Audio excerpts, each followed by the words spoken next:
आप ममतामयी करुणामयी माँ हैं। करुणामयी माँ हैं। आप सभी कामनाओं की पूर्ति करने वाली कामधेनु है।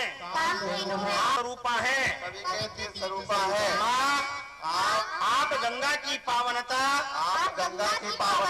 और शुद्धि की देवी हैं। और शुद्धि की देवी है। सर्वदात्री धनवंतरी रूपा है आप। धनवंतरी रूपा है आप। जैविक कृषि के रूप में समृद्धि धन देवी है आप। परम पूज्य गौ माता भारत माता व अपने पूर्वजों का स्मरण कर मैं प्रतिज्ञा करता हूँ कि मन वचन कर्म से आपकी तथा आपके नैसर्गिक जल जमीन जीव समूह जंगल एवं जन के पवित्र स्थान ग्राम की सुरक्षा संवर्धन आपकी पुनः प्रतिष्ठा करूंगा।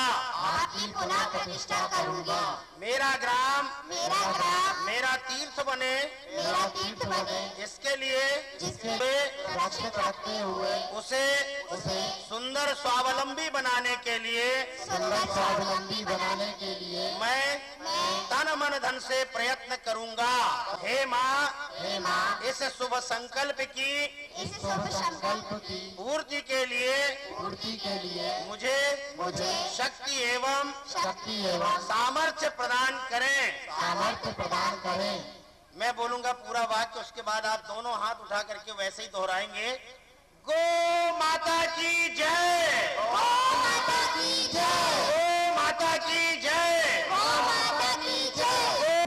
स्वागतम। अब हमारे विदिशा जिले के हस्ताक्षर श्री श्री शंकराचार्य जी के श्री चरणों में समर्पित करने जा रहे हैं। हमारे जिले के माननीय संचालक कुल्लोक जी एवं कार्यवाह श्री महेंद्र जी, उनका करतल ध्वनि के साथ स्वागत करें। बोलो गौ माता की। हस्ताक्षर समर्पण करने का क्रम चल रहा है। श्री विजय जी, रामकमल जी, राजेश जी। सर्वविधं व्याप्तम जगत स्थावर जंगमम ताम धेनुम शिरसा वंदे भूत भव्यस्य मातरम।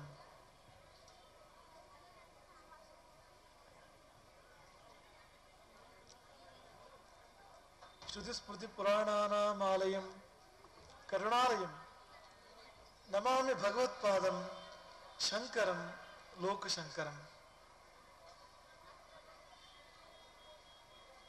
सर्वप्रथम विश्वजननी वात्सल्यमयी गौ माता के चरणों में अनंत प्रणाम समर्पण करते हैं। कल शाम को विदिशा प्रवेश किया हमने। स्वास्थ्य में बहुत तरह के बाधाएं थी। आपको सच बोलना हो तो हम शरीर की शक्ति से यहां नहीं आए आज।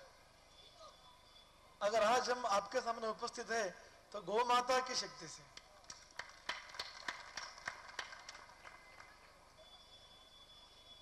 विदिशा महाभारत में पढ़े हैं, विदिशा के बारे में पुराणों में पढ़े हैं।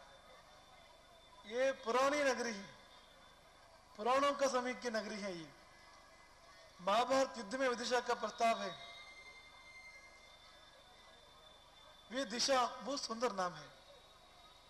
वी का मतलब विशिष्ट, विदिशा मतलब विशिष्ट दिशा देने वाली। सारे भारतवर्ष को, संपूर्ण भारतवर्ष को जो विशिष्ट दिशा दे सकती है वैसे नगरी है ये। अगर आप चाहे देश की दिशा और दशा बदल सकते हैं, और बदलना भी है आज।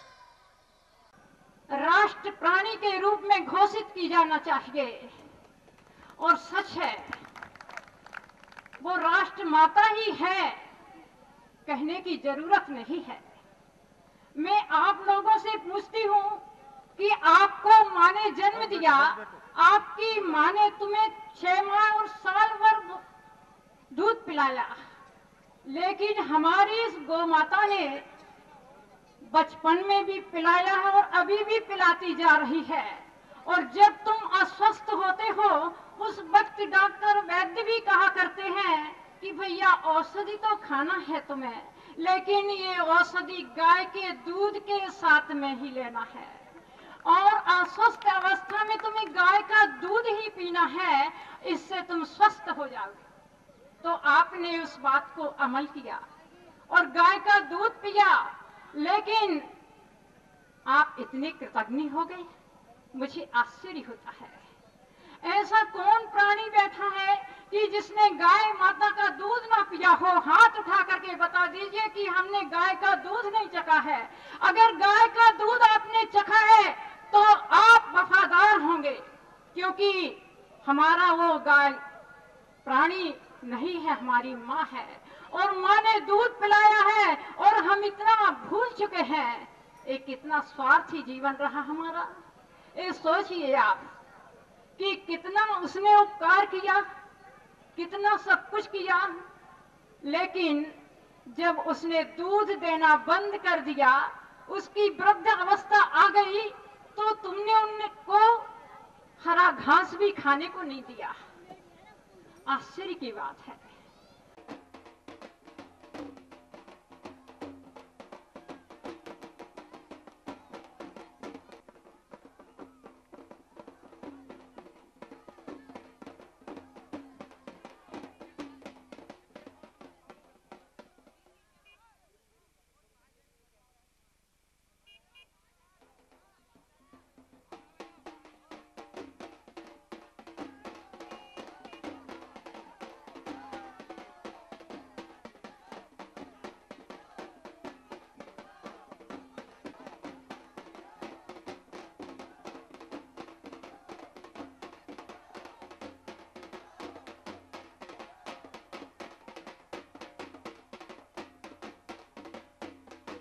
दोनों हाथ उठा के बोलिएगा, गौ माता की।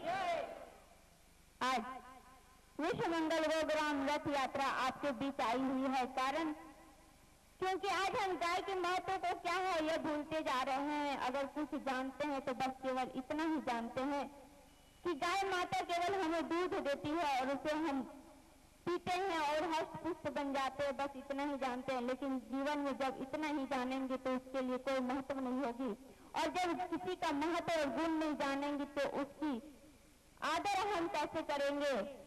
तो अगर कोई व्यक्ति जीवन में मंदिर जाता है, बहुत से देवी देवताओं की पूजा करता है, तो हमारे शास्त्रों में आया है कि 33 करोड़ देवी देवता होते हैं।